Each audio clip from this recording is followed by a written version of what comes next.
Well, President Trump dismantled the Department of Education. Multiple reports claimed he was set to sign an executive order today, but now the White House is pushing back, saying that's not happening today.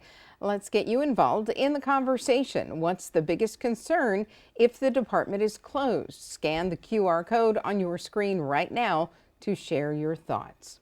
And we have team coverage from Washington and West Alabama. ABC 3340's Mary Barron will look at the impact to local districts. But first, we want to start with ABC 3340's Matt Gelka, who explains what's happening in Washington. An executive order abolishing the Department of Education is imminent, according to a new report from the Wall Street Journal. The outlet reports that a draft issues the directive to take all necessary steps to facilitate the closure of the Education Department based on the maximum extent appropriate and permitted by law. The push to close down the department is getting pushback from Democrats. What you do want is an educated electorate, but not if you're Donald Trump and his cult-like members.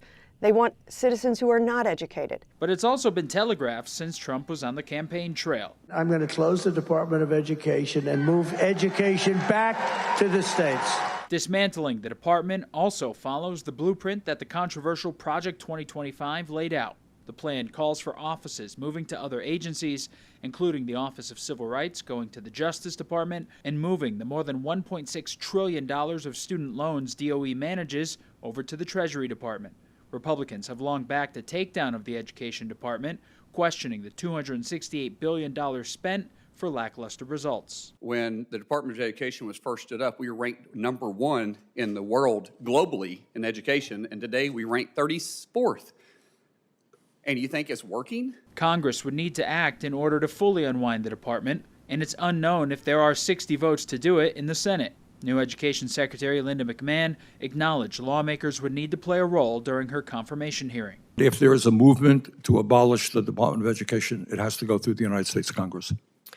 Yes, it is set up by the United States Congress, and we work with Congress. It clearly cannot be shut down without it. Department of Education probationary employees have already been let go, and other employees have been offered buyouts to voluntarily quit the agency as the Trump administration continues to try and chip away at it. Reporting in Washington, I'm Matt Gelka.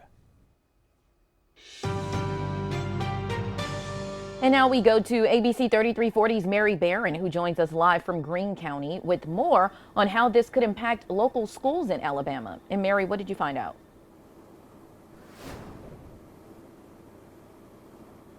Mariel, I sat down with Greene County Superintendent Dr. Corey Jones. Now, he tells me he believes this decision could lead to more questions than answers, questions about accountability. With speculation of the Trump administration looking to dissolve the Department of Education, I am taking a deeper dive into what this could mean for public schools in Alabama, specifically the loss of federal dollars. The actual percentage of federal funding is significant. That's over a third of our funding is from federal funding. Greene County Superintendent Dr. Corey Jones says one of his main concerns is making sure special needs students have the right accommodations and rights. You can have a child that needs a ramp.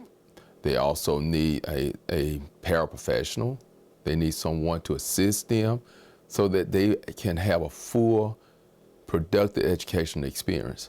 Jones says not to mention the impact it will have on summer school, classroom sizes, and professional development for staff. And the data is clear. We have increased our academic performance as a direct result of additional funding from the federal level. I reached out to the state superintendent, Dr. Eric Mackey, to get his reaction. Dr. Mackey tells me, in part, as we focus on these core issues, we do rely heavily on federal funding for our schools to maintain specialized supports, especially special education.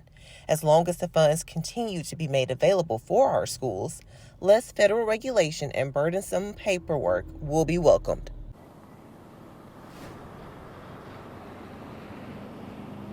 Now, Dr. Mackey tells me the most concerning scenario would be the one where the regulations remain in place with reduced funding.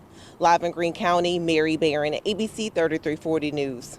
All right, and let's go back to our poll question. We asked, what's the biggest concern if the Department of Education is closed? So far, coming in at the most, I see 38% saying no concerns, then next 35% saying the loss of school funding. Well, you can still vote.